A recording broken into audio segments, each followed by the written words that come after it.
क्या कहा कि जिस मजहब की बातें इतनी अच्छी हैं तो वो मजहब ही कितना अच्छा हो। सुभान अल्लाह, सुभान कि अल्लाह। आका मुझे भी कलमा पढ़ाइए और मुझे भी आप मुसलमान कर लीजिएगा।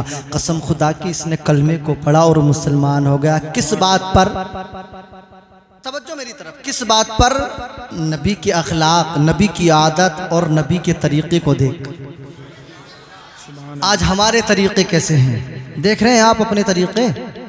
आज हमारे तरीक़े कैसे हैं? आज हमारे तरीक़े ऐसे हैं कि तीजे में, भत्ती में हमारे यहाँ 4-4 भगोने तो रमज़ान में बन जाते। 4-4 भगोने रमज़ान में। ये आज मुसलमानों का हाल है। और कहते हैं सीना चौड़ा करके मुझ पे हाथ फेर के कहता है कि मैं मुसलमान हूँ। अबे तेरे मुसलमान होने पे लानत है कि तू रमज़ान के महीने में भी 4-4 भगोनों की भत्तियाँ बन रही है।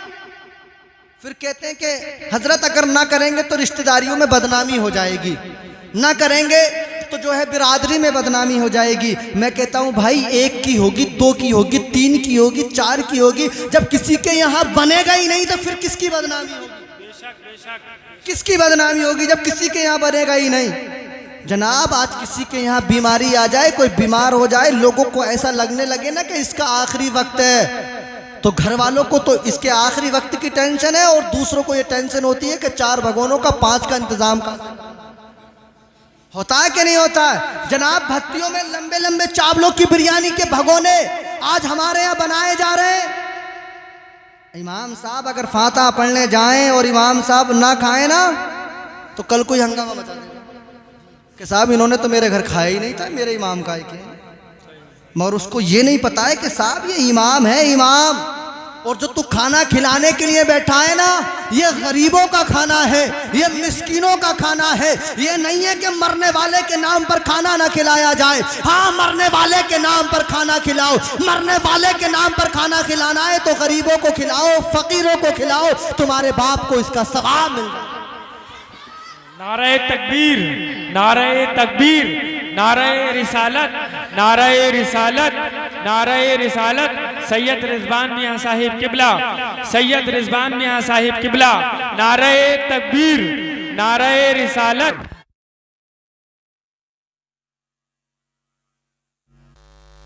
Hello hello hello.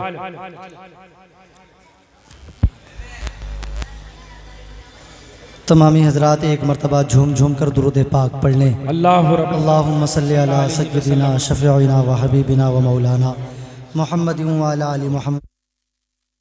पाक पढ़ लें। अल्लाहुम्मा सल्ली अला सय्यदिना शफ़ीइना व हबीबिना मौलाना मुहम्मदिन बारिक सलातु व सलाम अलैका या रसूलल्लाह, सलातु व सलाम अलैका या हबीबल्लाह सल्लल्लाहु तआला अलैहि वसल्लम। आप देख रहे हैं मसनद रसूल पर तशरीफ़ फरमा ख़तीब हिंदुस्तान नाशिर मसलक आला हज़रत अल्लामा मौलाना सैयद मोहम्मद रिजवान मियाँ साहिब क़िबला पूरी शान खिताबत के साथ जलवागर हैं। आप बस मैं थोड़ी सी देर आपके दयार में हूँ, फ़ौरन हज़रत का मैं भी और आप भी खिताब समात करेंगे। मैं कह रहा था कि हज़रत का आप चेहरा देखते रहें और अपने नामाए अमाल में नेकियों का इजाफ़ा करते रहें, क्योंकि चेहरा बता रहा है कि आले रसूल हैं। अब भी नहीं बोलेंगे आप? क्या घर से बीबी से इजाज़त लेके नहीं आए आप? इजाज़त लेके आए तो फिर बोले ना सुभान अल्लाह। चेहरा बता रहा है कि आले रसूल हैं, चेहरा बता रहा है कि आले रसूल हैं, और खुशबू बता रही है कि जन्नत के फूल हैं। सुभान अल्लाह। खुशबू बता रही है कि जन्नत के फूल हैं। हजरात ये मेरी भी और आपकी भी, हम सब की खुशनसीबी है कि मैं अपने नबी के ख़ानदान वालों के दरमियान में और उनके सामने बस थोड़ी सी देर में आपसे जो है थोड़ी सी बातें कर लूँ। उसके बाद में मैं और आप सब सैयद साहब का खिताब समात करेंगे। हज़रात मोहतरम, ये मैं ज़िक्र कर रहा था कि हमें अपने आप को बदलना पड़ेगा। हमें ज़माने वालों के पीछे नहीं चलना है, समझ रहे हैं आप? हमें ज़माने वालों के पीछे नहीं चलना है, बल्कि हम अपने आप को ऐसा बनाएं कि ये लोग हमारे पीछे चलें। सुभान अल्लाह। शायर कहता है कि सब चले वक्त की रफ्तार के पीछे पीछे, सब चले वक्त की, हजरत सब चले वक्त की रफ्तार के पीछे पीछे, और वक्त खुद चलता है सरकार के पीछे पीछे। सब चले वक्त की रफ्तार के पीछे पीछे, और वक्त खुद चलता है सरकार के पीछे पीछे। और किस कदर थी शबे हिजरत में अली की हैबत, किस कदर थी शबे हिजरत में अली की हैबत कि सारे कुफ्फार थे दीवार के पीछे पीछे, सारे कुफ्फार थे दीवार के पीछे पीछे, और हुस्ने अखलाक से दुश्मन को बनाया अपना, हुस्ने अखलाक से दुश्मन को बनाया अपना। अमा दीन फैला नहीं तलवार के पीछे पीछे, दीन फैला नहीं तलवार के पीछे पीछे। जो आज लोग कहते हैं ना कि इस्लाम को जबरन फैलाया गया, कलमे को तलवार की बुनियाद पर आगे बढ़ाया गया, जो आज लोग अपनी दुकानों को चलाने वाले, मीडिया पर बैठने वाले, जो दिन रात मेरे नबी की शान में गुस्ताखियां करते रहते हैं, हम उनसे कहते हैं नादानो, ये मजहब इस्लाम तलवार की बुनियाद पर आगे नहीं बढ़ा, ये मजहब इस्लाम जबरन आगे नहीं बढ़ा, बल्कि ये मजहब इस्लाम मेरे आका के किरदार की बुनियाद पर आगे बढ़ा है, मेरे आका के अखलाक की बुनियाद पे आगे बढ़ा है। हमने देखा कि जिसने मेरे नबी की तारीख को पढ़ा, अरे पढ़ता तो इसलिए था कि नबी की शान में कमियां देखूंगा, नबी की जिंदगी में कमियां तलाश करूंगा, मगर मेरे नबी की सीरत की किताबों को पढ़ पढ़ कर उसे कोई कमी ना मिली, तो अच्छाइयों को देख देख कर वो भी कलमा पढ़ के मुसलमान हो जाया। सुभान अल्लाह, सुभान अल्लाह। नारे तकबीर, नारे तकबीर, नारे रिसालत, नारे रिसालत, उलमाए अहले सुन्नत। न जाने कितनों ने मेरे आका के चेहरे को देखकर कलमा पढ़ा, न जाने कितनों ने मेरे आका की आवाज़ को सुनकर कलमा पढ़ा, न जाने कितने ऐसे हैं जो मेरे आका की ज़िंदगी को पढ़ पढ़ कर भी कलमा पढ़ लें। कुछ रह गए हैं वो भी पढ़ लेंगे, परेशान मत होइए। आप तमाम ही हजरात का जहन हाजिर है ना हजरात मोहतरम। बस मैं थोड़ी सी बात कर रहा हूँ। आप जानते हैं हज़रत ख्वाजा बख्तियार काकी, आप जानते हैं नहीं, दिल्ली में आपका मज़ार है। हज़रत ख्वाजा बख्तियार काकी ने अपनी दौर हयात में, अपनी ज़िंदगी में आपके यहाँ पर एक कफन चोर रहता था। बस थोड़ी सी देर तवज्जो, आपकी बस्ती में एक कफन चोर रहता था। आपने उसको बुलाया और बुलाने के बाद इरशाद फरमाया कि भाई देख, तू सबके कफन चुरा करके लाया करता है, मगर तू मेरा कफन चुरा के मत लाना, मेरा कफन चुराने मत आना। कहा फिर? बोले जितना तू कफन चुरा कर बाजार में बेचता है ना, उतना पैसा तो मुझसे अब ले ले, मगर बाद मरने की मेरी कब्र में मत आ। अमा जनाब, किसी को बगैर मजदूरी किए मजदूरी मिल जाए तो इससे अच्छा उसके लिए क्या था। उसने सोचा कि रात को मेहनत करके कफन उतार के लाता, फिर बाजार में जाकर बेचता, कहीं जाकर के फिर पैसे मिलते थे। अब तो बगैर किए मिल जाएंगे, इससे अच्छा क्या है। हाथ बढ़ा दी, आपने उसको पैसे दे दिए जो थे उस वक्त के हिसाब से। लेने के बाद अब जैसे ही 2 या 3 दिन के बाद जब आपका विसाल हुआ, आप जब इस दारे फानी से कूच करके गए, तो कसम खुदा की अल्लाह वालों की ज़िंदगियाँ तो सादी हुआ करती हैं, वो अपनी ज़िंदगी तो बड़ी सादी गुजारा करते हैं, मगर बाद मरने की कसम खुदा की उनकी कब्रों पर भी मेले लगे रहते हैं। लोग जाया करते हैं उनके दरबार में कि चलो अल्लाह से अगर मांगना है तो चलो अल्लाह वाले के कुर्ब में बैठ कर के मांग। तो आपका जब इंतकाल हो गया, आपका जब विसाल हो गया, पूरी दिल्ली के अंदर ये बात बड़ी तेजी से फैल गई कि ख्वाजा बख्तियार काकी का आज इंतकाल हो गया। बड़ी दूर दूर से लोग आपकी नमाज में शामिल होने के लिए आए। उस वक्त के हिसाब से जो आपको कफन लाया गया था ना, वो भी बहुत कीमती कफन, बहुत कीमती कफन।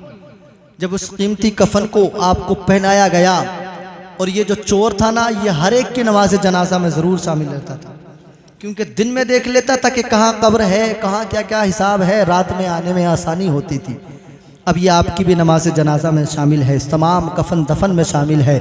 और दफन करने के बाद शाम को सब लोग अपने अपने बिस्तर पर जाकर लेट गए। ये भी अपने बिस्तर पर जाकर के लेट गया, मगर इसकी आंखों में वही कफन बार बार चुभ रहा था कि आज तक इतना कीमती कफन तो किसी को पहनाते नहीं देखा है। अगर ये उतार लिया ना तो फिर कई कफनों के बराबर पैसे इससे मुझे मिल जाएंगे, मगर मजबूर था, करे तो करे क्या, जाए तो जाए कैसे, पहले ही तो पैसे ले चुका है। बैठा है मगर आधी रात गुजर गई, अब जाए तो जाए कैसे। मगर जैसे ही आधी रात गुजरी, इसे नींद नहीं आ रही, करवट पे करवट, करवट पे करवट बदलते बदलते जब आधी रात गुजर गई, आधी रात गुजरने के बाद इसने सोचा, इसके दिल में आया कि अरे चल, उन्होंने तो जिंदे में तुझे पैसा दिया था, अब तो वो मर गए हैं, मरने के बाद उन्हें क्या पता किसने कफन उतारा है किसने नहीं उतारा है। एक ही मरने वाले से दो कफन का काम हो जाएगा, एक के तो पैसे दे गए हैं और अब चल चल करके इस कफन को भी उतार ले, उन्हें क्या पता। समझ रहे हैं आप? बाउंड्री पार तो नहीं जा रही है बात। हमारा रजा साउंड जो है ये बहुत अच्छा बोल रहा है, कई बार इनके माइक पे प्रोग्राम हुए हैं, मतलब शानदार बोलता है, जहाँ पर भी ये सेटिंग करते हैं, जहाँ पर भी लगाते हैं, बहुत अच्छा शानदार इनका माइक बोलता है। अल्लाह ताला इनके कारोबार में खूब बरकतें अता फरमाए।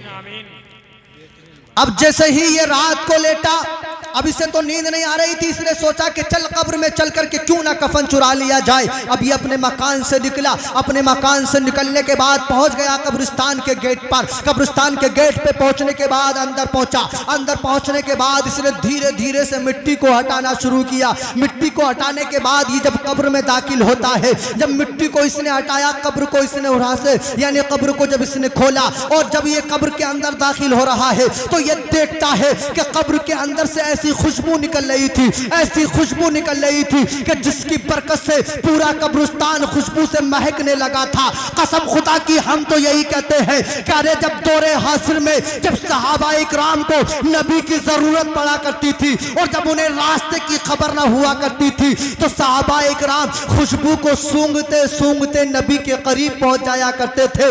और मेरे आका का फरमान है कि मैं अपने गुलामों की महफिल में भी आया करता हूँ, मैं अपने गुलामों की कब्र में भी आया करता हूँ। तो जिस कब्र में नबी आ जाए, अगर वो कब्र खुशबू से ना महकेगी तो फिर कौन सी। हजरात मोहतरम, जिसने कब्र की मिट्टी को हटाकर अंदर दाखिल हुआ, अब जैसे ही इसने तेजी के साथ अपने हाथ को बढ़ाया, अपने हाथ को बढ़ाया ताकि कफन को उतार लिया जाए, ताकि कपड़े को उतार लिया जाए। अब जैसे ही इसने कफन पे हाथ लगाया, ख्वाजा बख्तियार काकी ने इसके हाथ को पकड़ लिया। अरे बोलो सुभान अल्लाह। लोग कहते हैं कि नबी मरकर मिट्टी में मिल जाए, माज़ अल्लाह। हम कहते हैं नादानो, तुम्हारा अकीदा ये तुम्हारा है, हमारा तो ये है कि नबी तो बहुत बड़े, नबी का तो बहुत बड़े मरातिब का नाम है, मगर कसम खुदा की ये तो नबी के गुलामों की बात है, गुलामों की। रात हाथ को पकड़ लिया और ख्वाजा बख्तियार काकी ने इरशाद फरमाया था, अरे कफन चुराने वाले, तू जन्नती होकर जन्नती का कफन चुराने आया है,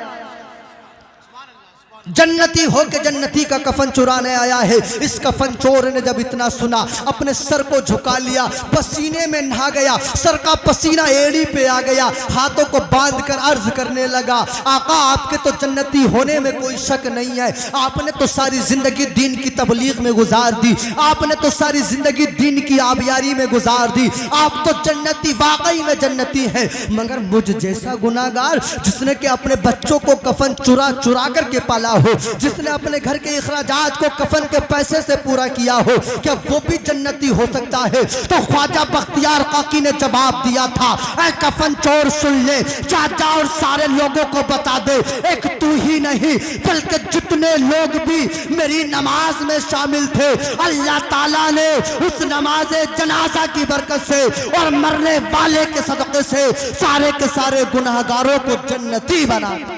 सुभान अल्लाह, सुभान अल्लाह, सुभान अल्लाह। नारे तकबीर, नारे तकबीर, नारे रिसालत, नारे रिसालत। उलमाए किराम, उलमाए किराम, हजरत अल्लामा मौलाना इफ्तिखार हुसैन साहब संभली, हजरत अल्लामा मौलाना इफ्तिखार हुसैन साहब संभली।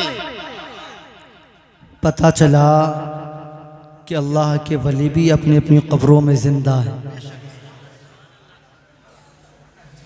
और यहाँ पर ये इसे बता भी दिया कि जिसने मेरी नमाज को पढ़ा था, अल्लाह ताला ने जा सबको जन्नती बना दिया। तो यहाँ से हमें ये भी दर्स मिलता है, जैसे हम किसी के कफन दफन में जाया करते हैं ना, तो मैंने देखा है जब नमाज जनाजा का वक्त आता है ना, तो आधे इधर पहुँच जाते हैं, आधे इधर पहुँच जाते हैं, आधे पहले ही से कब्र पे पहुँच जाते हैं। बहुत थोड़ा सा एक तबका रह जाता है जो कि नमाज पढ़ता है। क्यों? ये नहाए हुए नहीं थे जो इधर उधर बढ़ गए, घर से गुस्ल करके नहीं आए थे, मगर यहाँ आकर के बढ़ गए। नमाज पढ़ना चाहिए हमें।